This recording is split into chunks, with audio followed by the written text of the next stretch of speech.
সরকারি হসপিটালে গিয়ে ওনার চেম্বারে দেখা করে। উনি বলে যে পদ্মা হসপিটাল নামক একটা হসপিটালে তাদেরকে যেতে এবং সেখানে তার বাচ্চার মুসলমানি করাবে। তারা তার কথা শুনে মুসলমানির জন্য পদ্মা হসপিটালে যায়। পদ্মা হসপিটালে কোনো ধরনের কোনো রিসিপ্ট ছাড়া তাদেরকে অ্যাডমিশন নিয়ে নেয়। নেওয়ার পরে শিশু বাচ্চাটাকে অপারেশন করে।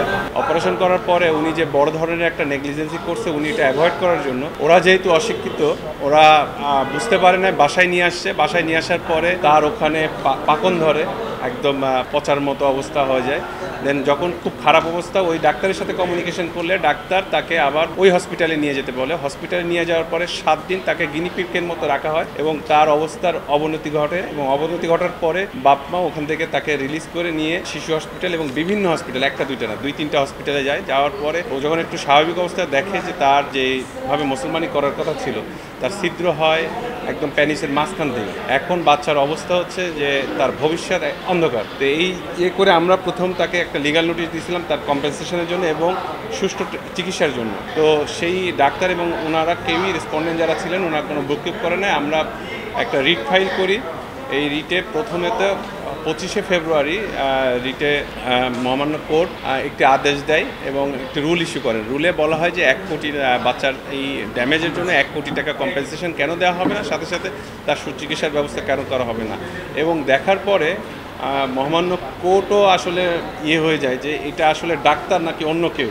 কারণ আপনাকে বলা হলো ডান হাত কাটতে, আপনি বাম হাত কেটে দিলেন, বিষয়টা এরকম হয়ে গেছে। তখন ইমিডিয়েটলি, যেহেতু তারা গরিব মানুষ, তাদের অর্থ সংকট আছে, তাদেরকে ইমিডিয়েটলি বলা হয় যে এই আদেশ প্রাপ্তির পরে জানি ডিজি মহোদয় অর্থাৎ ডাইরেক্টর জেনারেল হেলথকে নির্দেশ দেওয়া হয় যে সে যেন তার চিকিৎসার জন্য ব্যবস্থা করে ইমিডিয়েটলি। তো এইটা নিয়ে গত 27শে ফেব্রুয়ারি যখন ডিজি মহোদয় ওখানে যায়, রিসিভ করানোর পরে ওর মা অনেক চিকিৎসার জন্য বলে এবং আদেশটা দেখানোর পরেও তারা ভ্রুক্ষেপ করে এবং 2 দিন গতকালকেও গিয়েছিল। গতকালকে যাওয়ার পরেও তাদের চিকিৎসা করে নাই। আজকে আমরা বিষয়টা ফার্দার আদেশের জন্য ছিল, আজকে মহামান্য কোর্টের রিসিপ্ট সহ দেখিয়েছি।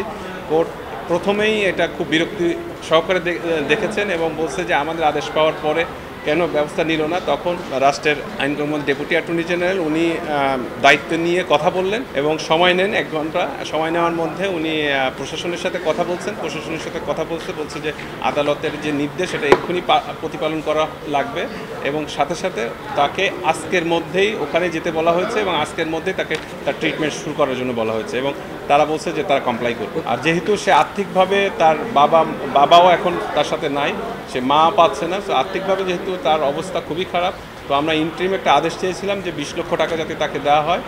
যেহেতু মহামান্য অ্যাপিলেট ডিভিশনের একটি জাজমেন্ট আছে যে রিপোর্ট না আসা পর্যন্ত, তদন্ত রিপোর্ট না আসা পর্যন্ত যাওয়া যায় না। তো সেই জন্য তদন্ত রিপোর্ট আসার পরে তাদেরকে জানি ইন্টারিম একটা টাকা দেওয়া হয় যাতে সে চলতে পারে, সেই ব্যবস্থা আমরা করব।